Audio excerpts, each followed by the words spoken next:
Imagine a spark plug boot swelled up 40% after one WD-40 spray and is now dumping 40,000 volts into the engine block and triggering a phantom misfire that eats $500 in coils. And yet, mechanics use the same WD-40 to free seized ignition cylinders. Same can, same tool. One application prevents a four-figure nightmare, the other creates it. Today, we're taking a look at where WD-40 is safe to use and which places are going to cost you a truck ton of money. Alright, let's start with the repairs a lot of drivers don't see coming until they're stranded or staring at a dashboard lit up like a Christmas tree.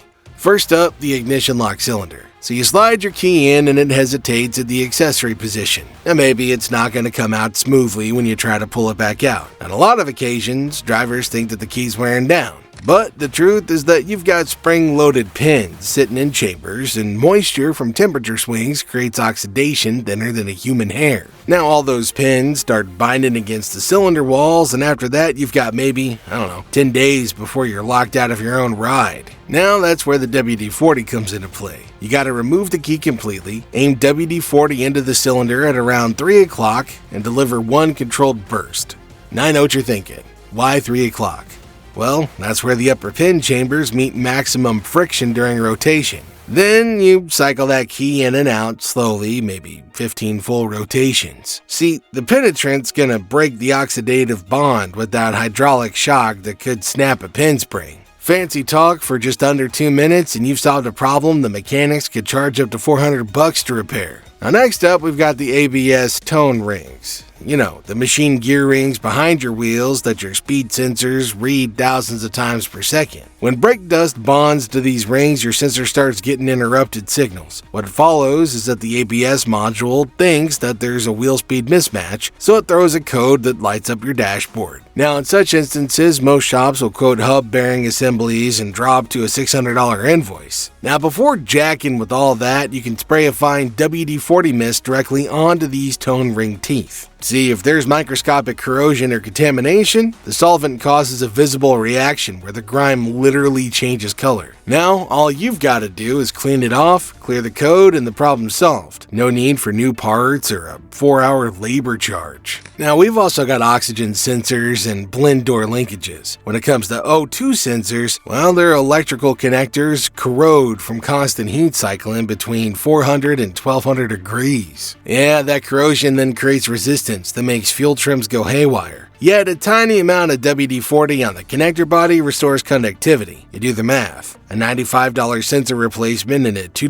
connector cleaning. On the other hand, when blend doors bind up from lack of movement, you're bound to hear clicking, snapping sounds behind your dashboard, which then culminates in your temperature control stopping responding. Shops quote $850 for actuator replacement because that's what the computer points to. But seasoned techs know that simply pulling out the glove box, locating those linkage pivot points, and hitting them with WD-40 will buy you an extra 6 to 18 months before any real parts failure. Alright, let's shift our focus over to what moisture does outside your vehicle after it disappears and how WD-40 can bail you out. Kicking us off are ground straps. Now, these are the braided metal cables connecting your battery negative terminal to the chassis and your engine block to the firewall. Now, when they corrode, you got voltage drops that don't make sense. Your headlights dim when you hit the brakes. In other instances, the starter cranks weakly even though the battery tests fine and the radio cuts out at random points. Now you walk into any auto shop and you're going to get hit with a $400 invoice for diagnostics, but you don't have to part with that much money. What you need to do is pull back the rubber boot on those connections and you're going to find wider green powder. Now that's copper oxide corrosion and it's an insulator. It's primarily your electrical system attempting to push 12.6 volts through what's essentially becoming a resistor. Spraying WD-40 directly on the connection point can help you solve this problem. If it fizzes or bubbles, well, that's an active corrosion eating the conductivity in real time. Clearing it with a wire brush and then coating it with the same WD-40, that's all you need to do to prevent those mysterious electrical gremlins that cost upwards of $300 at the shop. Alright, let's talk about the hidden structural joints, the door hinges, tailgate latches, and hood latch assemblies. When the pivot points cease from rust, you start forcing things, and forcing a stuck door hinge tweaks the door frame, while forcing a tailgate latch cracks the plastic housing. In reality, what starts as a $12 lubrication issue easily becomes a $480 hinge replacement or a $350 latch assembly. So what do you do here? Well, ensure you spray every hinge pin, every pivot point, and every latch mechanism at least twice a year. And just like that, you've dodged yourself a pretty costly visit to the shop by doing something that takes less than a minute. If you're already seeing how these small moves prevent massive bills, make sure you go ahead and hit subscribe.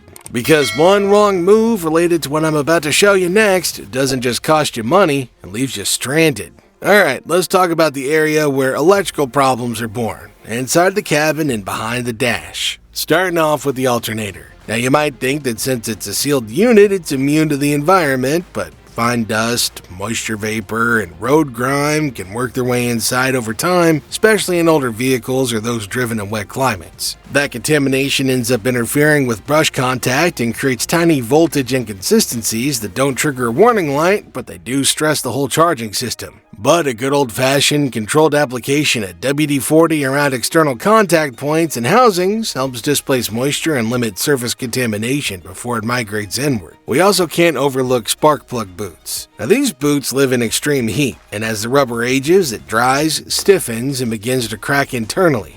But instead of spending hundreds of dollars on replacing them, a light targeted application at WD-40 helps keep the material supple, reducing micro cracks that allow voltage to leak out under load. Now, it's important to note that this isn't about soaking anything, rather it's about conditioning. When misfires appear only under acceleration or heavy throttle, seasoned mechanics are going to look here first, long before resorting to replacing coils or plugs. When we talk about wiring harness connector sensors, we definitely know they rely on clean, stable signals. But oxidation and grime introduce resistance, so the computer can't always identify things correctly. Now that's where the magic of WD-40 comes in handy, as it can loosen stubborn buildup inside connectors, restoring proper contact without disassembly that eats up hundreds of bucks. Now it's not all rosy when it comes to WD-40. If applied incorrectly, it can quietly create expensive problems that could easily set you back thousands of bucks. For instance, rubber seals and painted surfaces are particularly vulnerable. Overspraying ignition cylinders might feel harmless, but the outcome could easily mean a small problem spirals into a sticky nightmare. Even components like ABS sensors or oxygen sensors can throw false codes if WD-40 ends up on surfaces where sensors detect electrical signals. The key thing here is precision.